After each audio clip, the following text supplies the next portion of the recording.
Que a novidade, para ninguém, uma praça cada vez mais perigo. Então hoje a rapaz mata cidadão de bem, frente à família, de forma mais bárbara que tem.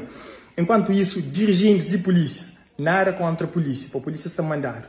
Dirigentes de polícia, enquanto isso, usa a polícia para dizer, para parar som de atividade tipo tonifica para uma que se cheio de lume, que se cheio de tempo passa. Enquanto nós na zona, rebuliço de bala, que se deixar no dormir, rapaz está arrebentando porta, está matando à toa.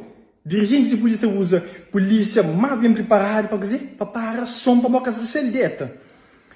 Esta usa a polícia para dizer, para marcha pacífica, porque a polícia é massa. Agora, ok, nós ali na gueta, que são afrontado, onde a polícia para subir. Que a polícia de proximidade, que a polícia de intervenção e onde tropa. Tudo que as tropas que não tem. Não sei, mas porque eu vejo que na guerra num país. Então, tudo que as polícias de tropa, que tal nos põe na gueto para trabalho de prevenção, para trabalho de proximidade, não para nos capricho. E de forma que não estaria, que a apologia é crime, mas aquela gente tem que estar preparado para morrer. Você pode o vizinho está matado, frente de filho. Amanhã é bobo, tem que estar preparado, né? Então, veja.